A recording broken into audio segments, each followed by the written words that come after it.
huge heads up. The Digital Course Academy is closing September 26th. This is the course that changed my life and taught me virtually everything I know about online courses, how to create them, how to launch them, and how to help people get results with them. When you join Amy Porterfield's Digital Course Academy, you'll get everything you need to turn your expertise into a profitable online course from idea to launch. You'll gain the confidence to build a business that gives you more time, more freedom, and more impact, all while helping others with what you know and love. Visit jennakutcher.com/DCA before it's too late. I believe in this course so much, I partnered up with Amy to ensure a fast route to success for you. When you enroll in the Digital Course Academy before the doors close, you'll also get my strategically built implementation suite of bonuses that's worth nearly $2,000, yours for free. Seriously, you do not want to miss this. This course won't be available again until next year, which means a heck of a lot of time between you and your online course dreams. As someone whose life has changed when she started teaching and creating digital courses, I personally cannot wait to help you get there too. Enroll now at jennakutcher.com/DCA before the doors close on September 26th. That's jennakutcher.com/DCA. We focus so much individually, but what the social science shows us is the most effective thing any of us can do is to use our voice to talk about what we can do together to make a much bigger difference. I'm Jenna Kutcher, your host of the Goal Digger podcast. I escaped the corporate world at the age of 23 with nothing more than a $300 camera from Craigslist and a dream. Now I'm running a 7-figure online business that feels even better than it looks, all from my house in small town Minnesota with my family. Here, we value time as our currency. We mix the woo and the work, and we are in the pursuit of building businesses that give us the freedom to live lives that we love. I've always loved turning big goals into reality, and I'm here to help you do the same. This isn't just a peek behind the curtain. Come along with me and my guests as we tear the whole curtain down. Every week, we tackle practical, no-fluff marketing strategies and host honest discussions on what works and what doesn't. Join me and my expert guests for actionable insights to help you grow your dream business with confidence. Pull up a seat and get ready to be challenged, inspired, and empowered. This is the Goal Digger Podcast. We all have causes and beliefs that we care deeply about, things that we wish we could change in the world. And while it can sometimes feel like our individual actions aren't enough to make a real impact, today's conversation will remind you that we can create meaningful change, especially when we come together. I am so excited for you to listen to today's guest, the amazing Dr. Katharine Hayhoe. She is the chief scientist at the Nature Conservancy, a professor at Texas Tech University, and the best-selling author of Saving Us, a client scientist's case for hope and healing in a divided world. But what I love most about Dr. Hayhoe is how she inspires everyday people to take action. She's a co-founder of Science Moms, a movement where moms unite to protect the future of their children by taking on climate change together. Proof that when passionate people join forces, incredible things happen. In today's episode, we're going behind the scenes of the all-powerful Active Man campaign, a movement that's changing how we talk about extreme weather and climate-related disasters. Dr. Hayhoe will share why shifting the way we communicate about climate change is so important, how this campaign is moving people from belief to action, and how partnerships are making an even bigger impact. And the best part is, Dr. Hayhoe gives us real, tangible ways that you can get involved, whether you're a parent, business owner, or just someone who wants to make a difference. We also dive into how we can address the unequal impact climate change has on different communities and discuss some really important facts that a lot of us likely don't know. Get ready for an uplifting, action-packed conversation that will leave you feeling inspired on how you can be a part of a movement that is literally changing the world. Let's welcome Dr. Katharine Hayhoe to the Goal Digger podcast. Super quick question. How many tabs do you have open right now? Like, actually go to your browser and check. If you have ADHD like me, it's a lot. And when you throw a business into the mix, it's even more. You might have a tab for your email marketing system, one for your payment software, one for your CRM, content tools, email tools. And with all those tabs, you're spending more time searching through data and less time, growing your business. But with HubSpot's customer platform, you can close all those tabs and access all your tools in one convenient place. With HubSpot, you'll get everyone's eyes on the same work, boost data analysis with AI, optimize workflows for marketing, improve pipeline management for sales, and keep track of every customer question, big or small. So close those tabs. It's business growing time. Visit HubSpot.com to get started today. That's HubSpot.com. I am so excited to speak to someone who is so much smarter than me today, Dr. Hayhoe. Welcome to the episode of the Goal Digger Podcast. Thank you for having me. And I have to take issue with that. We all have different types of intelligence. Oh, it's true. It's true. Okay. I am dying to know a little bit more about you, how you got started, how you got into what you're doing and passionate about what you're passionate about. Well, the science came early because my dad was a science teacher. And my grandmother didn't work outside the home. She had 8 children, but she even had a degree in science education herself. So I was indoctrinated from a very early age into the wonders of science. In fact, my perspective as a child was who wouldn't want to understand why the sky is blue or the grass is green or why polar bear skin is actually black. So I love science. I mean, some of my earliest memories are my dad taking me to the park at night. Probably felt like 2 a.m. It was actually probably like 9 o'clock at night, showing me how to find the Andromeda galaxy through binoculars. So science was an early love, but I didn't make the connection between science and climate change. I always thought, science is something that you do for the good of future humanity, but not necessarily immediate benefits. Until I was almost finished my undergraduate degree at university, and I needed an extra class to finish my degree in astrophysics. And I was studying galaxies at the time, which are very cool, but they have really nothing to do with our present day life, although we certainly learn interesting things from them that do help us long term. So I needed an extra class, and I looked around and there was this brand new class on climate change that this new professor was just teaching. And I thought, well, that looks interesting. Why not take it? So, and I would add that I'd already taken children's literature and I'd already taken all sort of the fun classes. Yeah. So I took this class on climate change and I was completely shocked. Not to find out it was real, because I knew it was real. I am Canadian and I learned about it in school, as many of us do, no matter where we live. But I always thought of it, as sadly still too many people do today, as a distant future issue. One that was going to affect people in the future, that would affect maybe the environment, but not us. One that mattered to environmentalists, and then the rest of us could watch their documentaries and donate to their social media campaigns. So I took this class, and that was where I learned, first of all, that climate change is no longer a future issue. It's actually affecting us right here today. And, if you tell me where you're from, I can tell you how climate change is affecting you. And then also I learned that although it's affecting us all, it's not affecting us equally. The people who have done the least to cause the problem are the ones who are most affected.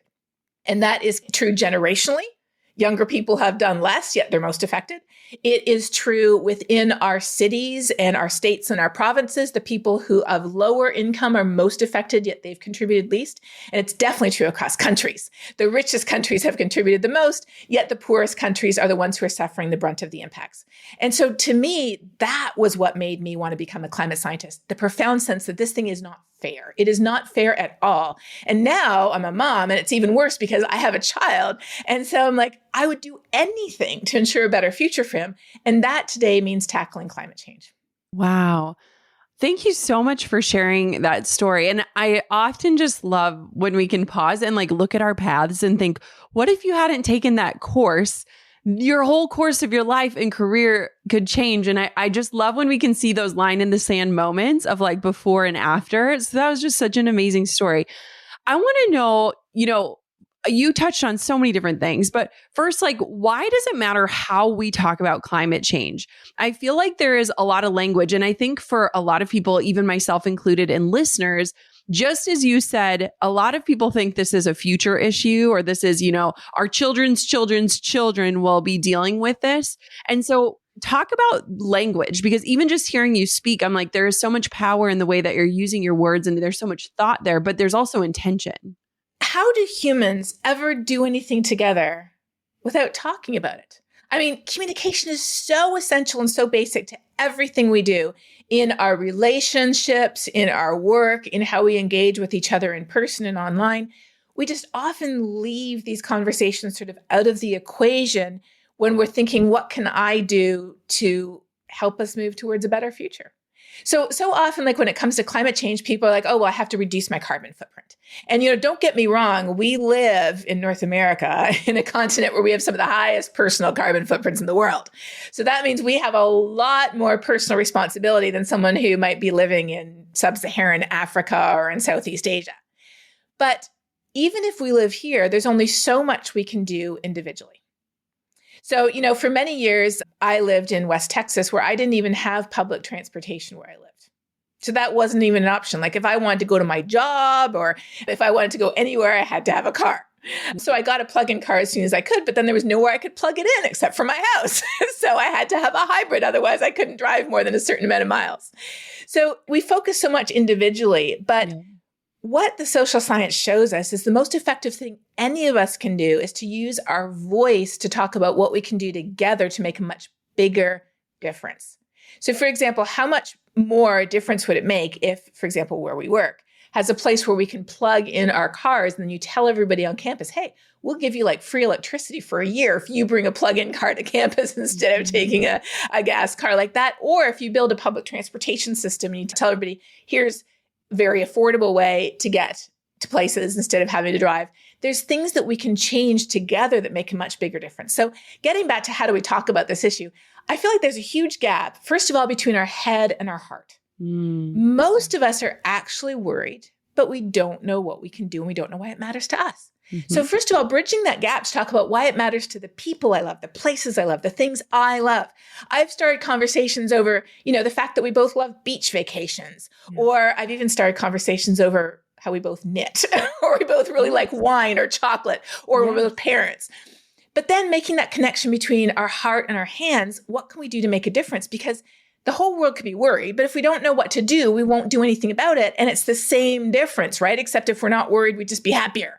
So we have to bridge that head to heart and heart to hands gap. And the first way to do that is through talking about it.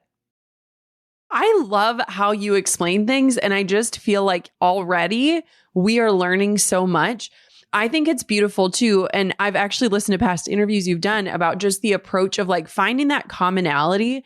And it's even more important in today's world where everything is so divisive and everyone wants to be separate, to find those things of like, you love this, I love this, here's what this looks like, and here's how we can change it. And so I just love like bridging the gap in such a beautiful and natural way, and also in a way that appeals to people. Because I think oftentimes when we are passionate about something, we want that passion to just explode onto everyone we know. And if it doesn't, we can get so disheartened.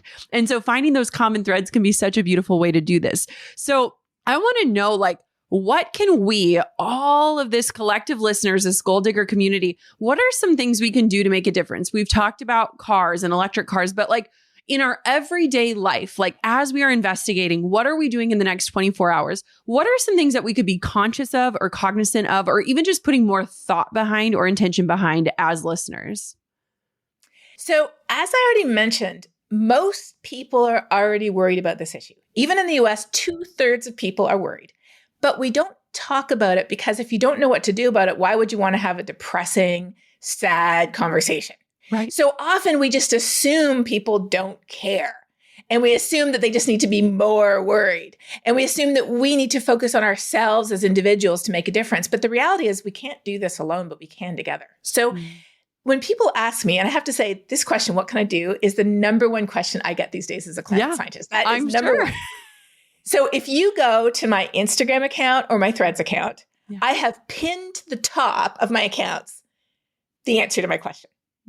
And the answer I would hasten to add is based on science, because there are scientists who study people and they study how people can make a difference. And they've been studying this for a long time. They study, the civil rights movement. They study how women got the vote. They study how slavery was abolished. They study how, gay marriage was passed. They study how social change happened. And this is what we need to fix climate change. We need social change. So here are the top things that individuals can do that make the biggest difference.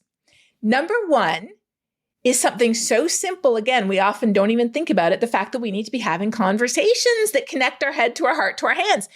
Most people are worried, but most people aren't having conversations. Across the US, maybe a third of people hear somebody talk about it once in a while. How do we as humans ever do anything together without talking? That's number one. Number two is join a climate group to help amplify your voice. And there is a climate group for everyone. In fact, on my website, which is just my name, KatharineHayhoe.com, I've started to collect climate groups for people who are winter athletes, for people who are students, for people who are people of faith, whether Christian or Jewish or whatever, for people who are mothers. That's why I helped to co-found Science Moms, because a lot of us are mothers, and we do accept fathers and other types of parents too. But we call it Science Moms because we're all moms and we're climate scientists. Let's join a group to help elevate our voices together. That's number two. Number three, you can guess, is to use your voice where you work or where you study. Because everything that a school or a university or a place of worship or where you work, a business, an organization is doing is because somebody, usually not the CEO, said, why aren't we doing this? And then we can make our money count. So where we get our credit card, where we bank, if we have retirement or pension or anything like that, we can make a difference because here's a crazy stat. Having $1,000 in a bank account with a bank that invests in fossil fuels produces the same amount of carbon as flying from New York to Seattle if you have that $1,000 in an account over a year. So where we put our money makes a difference. And then we can use our voice with politicians. And now that means voting, but it doesn't mean only voting at the federal level. Most elected officials, over 99.5% of them, are not federal. They're at the local or state level where they can make huge differences. And it's not just about voting. Politicians underestimate what their constituents think about climate change. And the number one reason they underestimate them is because they never hear from them. You see a theme here. And then the last thing on the list is this. Make personal choices in your personal life. Try that plant-based recipe because what we eat makes a difference. Sign up for the wind energy plan. Get those solar panels in the rebate. Put a heat pump in your home. Try public transportation. Get an EV, but don't stop there. Talk about it to make it contagious. Tell people how much better your life is because of these changes and encourage them to do it too. Those are the most effective things we can do. And didn't you see something on that list that you felt you could do? Yes. Oh my gosh. Yes. This is such a beautiful breakdown. You hinted and talked very briefly about Science Moms. Tell me more about this, why it got started, who's involved, like just the conception of it, because I think it's so beautiful. I am a huge fan for helping to connect what people already care about to why climate change matters, as I already mentioned. Yes. And, once you have that child, and I just remember the first time I laid eyes on my son, I mean, my life just profoundly changed in ways that I couldn't even have ever imagined before. And I would do anything to protect that tiny little human being. Now, he's not so tiny anymore. He's quite large. but that passion remains. And so as parents, we have a huge stake in the future, the most valuable and precious stake ever in ensuring a better future. And the organization that I worked with to co-found Science Moms, they're called Potential Energy Coalition. They are really smart. They cut their teeth on advertising for profit. And then they realized there's no profit in a dead world. So they decided we got to make sure there's a better future for us. Yeah. So they've asked people around the world, what motivates you to care about climate change? And they were sort of expecting to find different answers in different places around the world because people care about different things. And they were expecting to find, one place people might care because of the jobs that you could get in a green economy. In another place, people might care because it's not fair that the richest corporations in the world are subsidized to the tune of almost $1,000 per person around the world to produce all this carbon pollution that is not only driving climate change, it's killing almost 10 million people a year from air pollution. They would expect some people to be up in arms for that. They would expect different reasons that people would care. But what they found is around the whole world, there was one reason why most people care, and that is because of love. Love for the places, things, and people we care about, and especially love for the next generation. That's why we're fighting for a better future. So, doesn't it make it clear that harnessing the power and frankly, the very powerful voices of mothers and other parents, wouldn't that make sense to say we care about this issue? In fact, we already have every reason to care. And because of that reason, we want a better future. It is not about being blue or being red or being on a certain side of the political spectrum. Don't we all want a better future for our children? So that's what led us to start Science Moms. What is Science Moms? And I just want people to see the beauty in coming together. I think one of the biggest and best themes that you've brought up, Katharine, is like, this isn't a silo. Like, this work is not meant to be done in an isolated island. It's meant to be done together. And so what is Science Moms? How does it work? How did it come together? Who's involved? I love it. So most of us climate scientists are climate scientists like me who started studying science because we were passionate about science, but then something connected to our hearts and we realized we have to work on this big global challenge because if we don't do that, we can't do anything else. Yeah. And for a lot of us, we realized that it's the fact that we're parents that makes us care about it. So a couple of years ago, I got together with a number of my fellow scientists who are also mothers.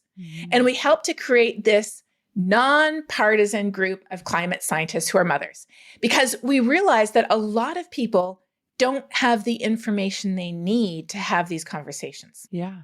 So we want to provide accessible and reliable information, facts and truth for people to have these conversations with people around them, with their kids. You know, what books can I be reading with my kids? What things do I need to say if I'm actually going to do something really scary, like reach out to an elected official's office and say, I care. Yes. What am I going to say? Yes. If I'm going to share something on social media, I'm not a scientist. What am I supposed to say if I'm sharing on social media? So we want to provide all that information to help engage and empower moms across the US and beyond to use our voices to advocate for a better future for our kids. That's the goal of Science Moms. I am obsessed. And I feel like you just answered so many questions in that. I remember listening to a past interview you did, and you were just saying that, like, as humans, it is not possible for us to understand, know, and research everything. And so oftentimes we're seeking out people that we trust and know that have done the research ahead of us so that we can learn from them versus trying to go out and do it all. And I feel like with a topic like climate change, it feels insurmountable. It feels impossible, especially as a busy mom, to take the time to really understand it, know the language, be able to back it up. And so I absolutely adore what you guys are doing and the resources that you're creating, because for busy moms, it helps equip us with the information that we would be seeking on our own and maybe not finding. And so I just think it's amazing. Thank you. And I totally agree. I mean, we're all busy moms too. Yes. So we know we have no time to waste. I'm not going to give you a scientific paper. I'm just going to give you like a tiny soundbite or a social media meme, or if you want, a really short, tiny little video. Yes. But we just want to cut to the chase here. We've got, lunch in one hand. We've got our work in another. We've got, rocking the cradle with our foot, so to speak, as we're doing two things at once with our hands. We don't have any time to lose. But here's the thing. We know that we are utterly 100% committed to a better future for our kids. And now we know as scientists that we're not going to get that better future if we don't fix climate change. Yes. So we're all in this together. Yes. How can our listeners get involved? So let's talk a little bit about the Active Man campaign. I think it's really interesting. It's sparking conversations. What are some ways that our listeners can jump in and support this movement and just learn more about it? So let me explain what that is. We've been talking earlier about how we have a lot of information in our heads. Like a lot of people are sort of worried about what's going to happen to the future of the planet and the future of humanity and the ice sheets and the polar bears and the Amazon. But we haven't made that head to heart connection. We don't understand what's happening where I live. Yep. Well, these days, nature is making that connection for us. And it is making it primarily through what I call not global warming, but global weirding. In other words, wherever we live, it's as if we have a pair of weather dice and we always have a chance of rolling a double six naturally. That's like a heat wave, a drought, a flood, a storm, wildfire. But as the world gets warmer decade by decade, it's like it's sneaking in and taking one of those numbers on our dice and turning it to another six. And then now these days, we even have some 7s and 8s on our dice. And so we're getting heat waves that start earlier and last longer and that are way hotter than we've ever seen before. We're getting heat waves in some places in winter, like Australia just had a record-breaking heat wave in their winter. Mhm. Antarctica is having heat waves. We're seeing wildfires. I'm from Canada, if you can't tell by the way I talk. We're seeing wildfires that are burning huge areas, many times bigger than we've ever seen before. We're seeing hurricanes that are dumping way more rain than we've ever had before. We've seen floods getting more frequent. We've seen these disasters getting to the point where people used to call them acts of God. But today, these disasters, the way our weather dice are getting loaded against us, the way global weirding is happening where we live, they're acts of man now. We're the ones who are causing these incredibly damaging disasters to happen. And across the United States, 9 out of 10 Americans would agree that they have been personally affected by extreme weather over the last few years. So this is the biggest head-to-heart connection that's happening. Wherever you live, I can tell you how climate change is already affecting the extreme weather where you live, and it's affecting your home, your ability to get around. It's hugely affecting your insurance rates. I have a colleague with young kids who lives in South Florida, and she was telling me that her home insurance just doubled in the last year. And she does not live in a seaside mansion. She lives, in a normal sized home with a, normal sized family, normal sized income. And pretty soon we can't even keep up with these disasters. And they're affecting the price of the food in our grocery stores. They're affecting the quality of our water. They're affecting the air that we breathe. They're affecting every aspect of our lives. And so that's what Act of Man is about. It's about showing us that our decisions are the ones that are doing this to ourselves. So for example, where do you live? Duluth, Minnesota. Okay. Duluth, Minnesota, you might be like, well, that's very far north. It's almost on the border with Canada, right? Yes. Isn't a little global warming a good thing up there? Like longer summers, nicer weather, less snow? Well, in Duluth, you've got 11 rivers going through the city, right? Mm-hmm. And I think it was over 10 years ago, there was a massive flood. In fact, in some places in Minnesota, people's home insurance has gone up by 300% or more just because flood risk is increasing. How is that connected to global warming? Warmer air holds more water vapor. So when a storm comes along today, there's a lot more water vapor for that storm to sweep up and dump on us than there was 50 or 100 years ago. So the flood risk in Duluth, Minnesota, as well as Toronto, Ontario, where I'm from, has gone off the charts. And it's even worse when you've got rivers going through, because then all the water from further away is coming through the city as well. So Duluth suffered some incredible floods. And as a result, the city has actually invested in creating what they call these riparian zones, which are green areas of vegetation and nature that absorb floodwater along the rivers instead of having homes that can be damaged. But at the same time, we know that if we don't fix climate change, you can do all the riparian zone restoration you want, and it isn't going to be enough to protect people. So that's just one example of how climate change is making these acts of man, so to speak, worse in Duluth, Minnesota. It's amazing. And, it's so interesting because really, even when we look at the language again, it's just a shift in ownership, right? It's easy to blame it on something else, like an act of God. But even just taking the ownership brings it back to, I can actually influence it. And I think that's so huge. And it's so interesting to me, like even living in Duluth, last winter, we had the mildest winter of all time. We hated it. There's no snow. I'm like, we live here because we actually like the snow. And it's just impossible to ignore. And I think that's what's really interesting is, especially I believe for my generation, so many of us still have that back of the mind, like 100 years from now mentality, but we're literally seeing it and living it. And I think too, as parents, naturally you experience it even more. My kids were so disappointed. They got ice skates for Christmas and they couldn't even get out on the lake because there was water on it. And so it's like, as parents, I feel like it hits you even deeper of like, we didn't get to take our snowshoes out this last year. We didn't get to go cross country skiing. My brother bought snowmobiles. They didn't even get to use them. And so it is interesting, not only impacts in just what you can do in the weather, but experiencing the lack of experiences due to the weather as well. Oh, totally. I mean, I'm Canadian, so I grew up with an ice rink in our backyard. Yes. My first memory after my dad showing me how to find a galaxy was going to his hockey games when I was like 3 years old. Yeah. So that's a big part of our life is learning how to skate. And the number of days we can skate outside versus inside. I mean, normally you just flood all the tennis courts and that's where people skate in the winter. Well, you can't even do that anymore in a lot of places. our lifestyle is changing, and what we wanted to teach our children, what we learned from our parents, is changing for us. And imagine how much more it's changing for Indigenous people who live up in the Arctic Circle. Right. And then there's those types of losses of things that we care about, but then there's also things that affect our health. Like, for example, you and I probably remember, growing up, my mother never checked me for ticks. Like, I would spend all summer running through the woods as much as I could in Southern Ontario, and I never worried about ticks. My husband grew up in Virginia, and every night his mother would check him for ticks, which of course carry diseases, right? Yes. Well, fast forward to today, I was up in the same place where I grew up at our cottage in Ontario with my son, and he came running to me and he's like, "I think I have a tick." And I looked and it was a tick. He's like, "Oh my gosh." He's like ripping off his clothes because of course kids know everything these days from social media. He's like, "Do I have any other ticks?" Because now they carry Lyme disease.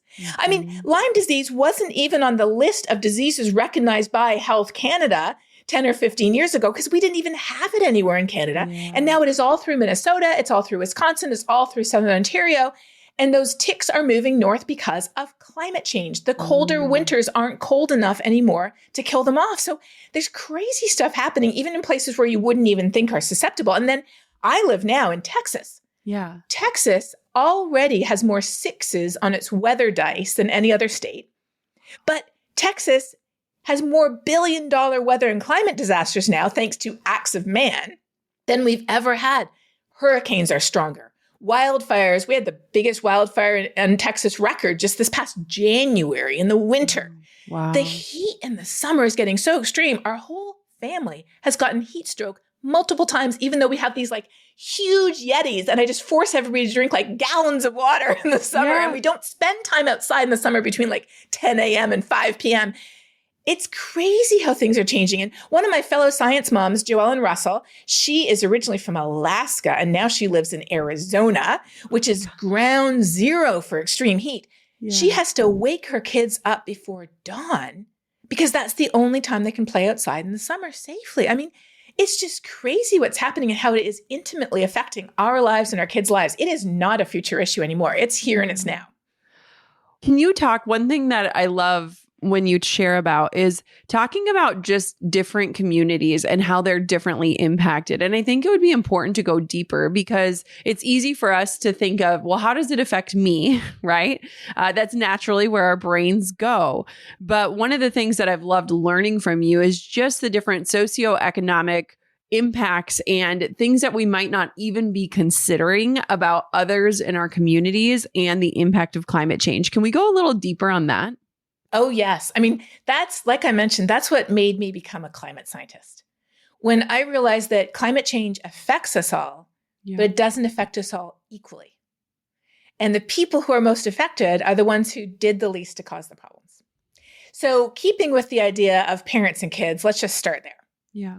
So we know that pregnant women are disproportionately affected by the pollution from burning fossil fuels, the air pollution that we breathe in, as well as being disproportionately affected by rising temperatures and by these extreme weather disasters that are getting worse, global weirding. So, for example, exposure to pollution actually decreases the effectiveness of IVF, for example, by a factor of 5. Air pollution disproportionately impacts young children and the elderly. Young children because their lungs are so small and they're breathing in so much of it. We're seeing that when you shift school buses over from diesel school buses to electric school buses, within just a matter of weeks, childhood asthma goes down by 30%, and then it continues to drop over time. Having gas stoves, now I love to cook with the best of them. Yeah. And my gas stove was one of my favorite things. I just want to say for the record. But when I read the research that, frankly, it horrified me that as I'm an atmospheric scientist, I study the air. Mm-hmm. I didn't even know that gas stoves produce so much indoor air pollution, even when they're off, that I had a gas stove for most of our life. Yeah. It wasn't until about 8 or 9 years ago that I started to see the new research on gas stoves and air pollution and the impact on kids and how children are 6 times more likely to have asthma if they grow up in a home with an indoor gas stove. So I switched to induction. And at that time, there was a lot of misinformation about how I couldn't use my cast iron Le Creuset stuff that I love, that I, asked for my wedding and I use every day. But it turns out you can use all of that. I can use everything. So that's all good. Not to mention you can boil water faster and there's no air pollution. Yeah. So all of that disproportionately affects kids. And as soon as I found out about that, I posted it on my Facebook page. And I have a newsletter every week called Talking Climate, where I talk a lot about this type of stuff too. And I posted it.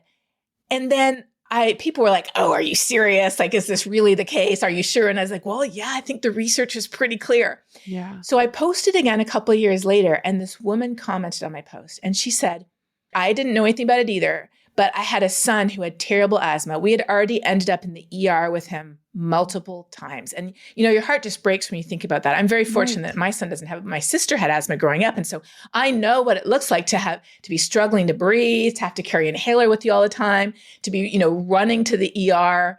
As a sibling, it's traumatic enough. As a parent, it's even worse. And so she said her son, she'd already been to the ER multiple times with her son. He was only about 5 or 6 years old at the time. She said she saw my original post. They immediately switched. And you might say, well, isn't it super expensive? You can get a 2-burner inductive stove for $60 at IKEA. So we're not talking super expensive anymore. Yes. She said they immediately switched, and she said they haven't been to the ER since. And so I'm just like, okay, leave climate change out of the picture. Yeah. From that perspective alone, do we not have every reason to get ourselves off the dirty and polluting ways of getting energy that helped us back then, but we don't need them anymore. We have clean ways to get energy and use energy today. So that's just kids. Now, let's just move up slightly to our cities. It turns out that in our cities in North America, when we have a heat wave, and those heat waves, again, they're getting worse, they're getting stronger, they're coming earlier, they're lasting longer. Low-income neighborhoods can be up to 15 degrees Fahrenheit hotter than a high-income neighborhood in the same city. The number one reason is lack of green space and trees. That's the number one reason. And why don't poor neighborhoods have trees and green space? Often it's because of historic racist practices called redlining, where people couldn't get mortgages or they couldn't get low-interest loans, or the city didn't invest in parks and boulevards and green spaces in those areas. So as a result, they're hotter during heat waves. Air pollution's higher because trees actually filter the air pollution out of the air. They don't have places to go with their kids outside. If you're outside for 15 or 20 minutes, it actually changes your brain chemistry. It helps with our mental health. It provides us a place to spend time outdoors. And green space, it soaks up rain when it floods. Whereas if you just have concrete, then all that water goes and it floods your homes, it floods your streets. So it turns out that greening low-income neighborhoods, first of all, reduces air pollution, reduces the heat burden, which reduces the impact on people's health, reduces the impact on their air conditioning bills, enhances their physical and their mental health. And in fact, at the Nature Conservancy, where I serve as their chief scientist, we just finished a multi-year study in Lowville where they looked at the impact of greening a low-income neighborhood on heart health. And it turns out that we were collaborating with the medical school at the university, and they discovered that the simple act of planting trees in low-income neighborhoods actually decreased inflammation, which leads to a whole host of issues, both mental and physical, as well as heart issues. So, there's just so much inequality that there's some amazing solutions to. And then, of course, we have the whole inequality between countries where, we talked about these disasters, these acts of man that are getting worse where we live, whether Minnesota, Florida, or Texas. But if you look globally, which countries are suffering the worst? It's countries like Mozambique, countries like Afghanistan, countries that are already living on the edge that don't have the resources like basic healthcare or clean water or enough food. They're the ones that are being affected most. So those are all the whole range of inequalities we're dealing with. And not just as a parent, but as a human, doesn't it just make you want to be like, yes, we got to fix this, right? Yeah, absolutely. It's all so fascinating. And I think, it can just feel overwhelming. And so, Katharine, help us to feel hopeful and to feel encouraged and inspired into action. Because I think at the end of this episode, that is all we can do. And so what would you say to somebody who's listening to this and they're like, this feels so hopeless? Like, where do we go from here? Because honestly, I think that is next to the thought that this isn't going to happen for a long time. That is the next feeling. And so where do we go from here? So I feel like we are all standing there at the bottom looking at the top of Mount Everest. Yes. And I enjoy hiking with the best of them, but I am not a mountaineer. Yes. I am not what you would call like an athlete. I have no ambitions of climbing Mount Everest in real life. And I'm not sure I would make it, to be totally honest. But it's like we're all standing sort of collectively at the bottom of Mount Everest and we're looking at the top and we're like, there is no way we're going to get there. Well, how do you get there? You get there one step at a time. Mm-hmm. And all of us have the ability to take one step. And if we do things together, we have the ability to take more steps. And here's the thing. We don't have to do this alone. It's not like every human being on their own without reference to anybody else has to get at the top of Mount Everest. Yeah. We just have to figure out collectively how to do it. And I know that collectively we can. How? Because we've actually done something like that in real life. And we've done many other things in real life. Take that to the social change that we're talking about that we need. 100 years ago, most of us women, we couldn't vote, right? Yeah. Many places we couldn't vote. In fact, in some countries, people couldn't even vote when I was born. That's how crazy it is. But now we can vote, and often we just take that for granted. But it's not because the president of the US woke up one day, who was a man, of course, and said, oh, women should really get the vote. Like, that's not why women got the vote. Slavery didn't end because the King of England woke up one day and was like, oh, slavery is so unfair. It really should be abolished. No. Civil rights were not enacted because the people in charge were like, oh, it's crazy that we have this ridiculous system. Why don't we just fix it? And apartheid didn't end because the ruling party in South Africa said, oh, it's Friday. We should just, give people racial equality. Like, none of these things happen because the leaders just decided spontaneously one day they should happen. They happen because very ordinary people who were not wealthy, they were not influential, they were not even the Albert Einsteins of the world. They were just people who had the courage of their convictions, and they knew that their voice was the most powerful thing they had. So they used their voice, and some of those people we know. So we know the names of Martin Luther King Jr., right? We know the names of Susan B. Anthony. We know the names of Nelson Mandela, but they were thousands of people, tens of thousands of people, hundreds of thousands of people who marched with them, who used their voices with them in the places where they were, because we all have friends, we all have neighbors, we all have coworkers or colleagues, we all have people who are part of these same organizations as us. They use their voices to advocate for a better future. And we don't know who most of those people are, but we live in their shadow today. And those people were ordinary people who were convinced that a better future is possible and did everything they could to advocate for and to paint a picture of what that better future looked like and what we need to do to get there. And we live in their shadow today. And I know that we are those people ourselves. And what we do matters, and the people who come in the future, they will live in our shadow. So what will we do to make a better and different future for them? I love that the science can be boiled down to this simple statement. So there's this big scientific body called the Intergovernmental Panel on Climate Change, and it's thousands of scientists from around the world. And they produce these giant reports with like 10-point font and a million scientific references. And I don't recommend actually reading them because, unless you really love the science, in which case do. But they boiled down the whole thing where they had this huge report that looked at what's going to happen in the future depending on the choices we make. If the world gets warmer by 1 degree or 1.5 or 2 or 2.5, what's going to happen?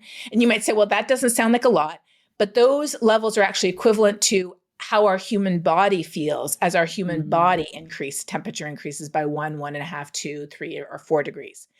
The global temperature is as stable as that of the human body. And so we're currently running a 2-degree Fahrenheit fever globally. That means our planet feels just like we do. If we're running a 2-degree fever, we feel achy, we're taking Tylenol, we're wondering who coughed on us, or taking a COVID test, or going to the doctor, wondering what we ate. So the whole conclusion of that giant report was this.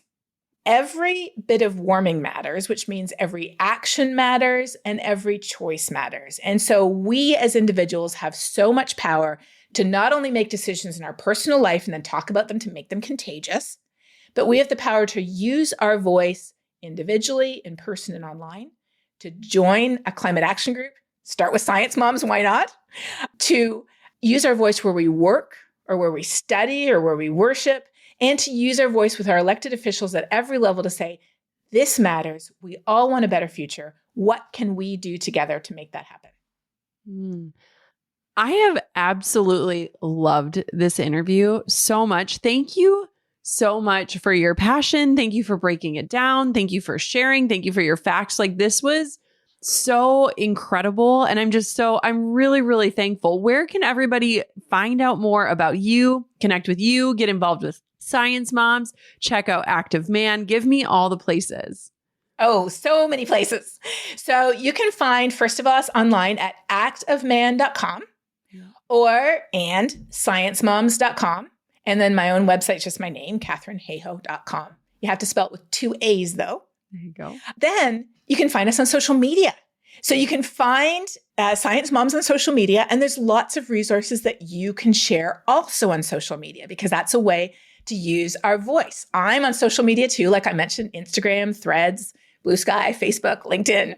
I have a newsletter every week called Talking Climate, and it every week shares good news in green, not so good news in red, so you can skip that if you need to, but I feel like we need to understand why this is a problem. Yep. And then in blue, it's got what you can do to make a difference. And there's so much available. I have a book called Saving Us, because it's not about saving the planet. It's actually about saving us. If you want to know how to have conversations and where we find hope in this world that just seems full of doom and gloom all the time. But if you start these conversations with people around you, don't start again about the polar bears and the ice sheets, unless you are a polar bear living on an ice sheet, in which case, yes, that's exactly where you would start.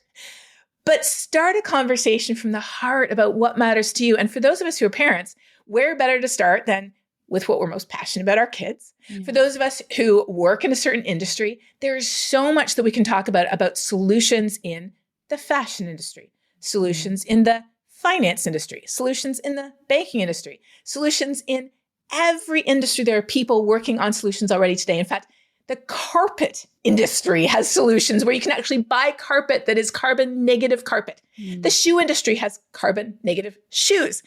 There's solutions all around us. And when we start looking for those solutions, and that's why I write my newsletter, because people are like, well, where do you find all these solutions, Katharine? Yes. I'm like, I'm going to share one with you every week. When we start looking around, they're all around us. And when we have these amazing solutions, we realize the giant boulder of climate action, it is not sitting at the bottom of an impossibly steep cliff with only a few hands on it. We normally think it's this huge boulder. It's a giant cliff, and it's got like Greta Thunberg, who's this little girl. It's got Sir David Attenborough, who's like, 95? Yeah. It's got, Al Gore, but he's been pushing on it for like 40 years. He must be exhausted. And we're like, that boulder's not moving. So why bother add my hand? It's just a waste of time. And who has any time to waste? None of us do. I feel like our time is the most non-renewable resource we have. Carbon's number 2, time's number 1. But when we look around, we realize, no, that giant boulder, it's already at the top of the hill. It's already rolling down the hill in the right direction. And it has millions of hands on it. In fact, some of those hands might be my neighbors, my coworkers, people I know, people in my industry, even, people on my city council, people in my church, people at my school. It has millions of hands on it. And if I add my hand to a rolling boulder, it's going to go a little bit faster, and I'm going to be making the world a better place. And bottom line is, don't we all want to be making the world a better place? Like, isn't that what helps us sleep at night? Yes. Oh, this was amazing. Thank you so much for coming on the Goal Digger podcast. I hope everyone goes and checks out Science Moms, gets involved. I can't wait to get your newsletter. I just feel like I love the breakdown and the sections, and I also just love newsletters in general. So bravo to you. Thank you so much for coming on the show today. Thank you for having me. This has been such a pleasure.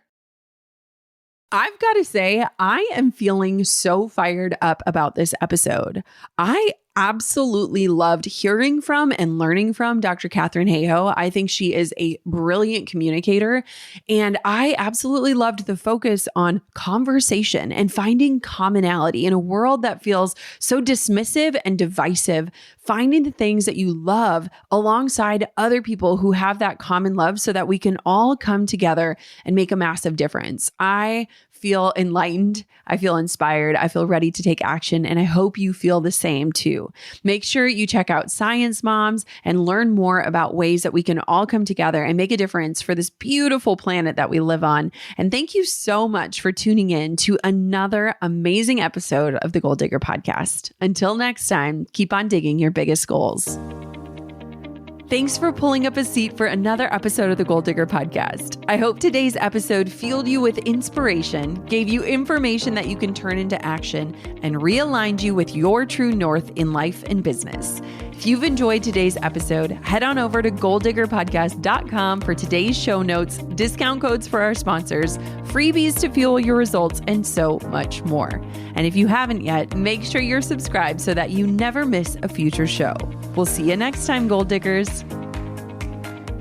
Please note, this episode may contain paid endorsements and advertisements, and individuals on the show may have a direct or indirect financial interest in products or services referred to in the episode. Your support through affiliate links or sponsored content helps us continue to bring you valuable content. Thank you for being a part of the Goal Digger community.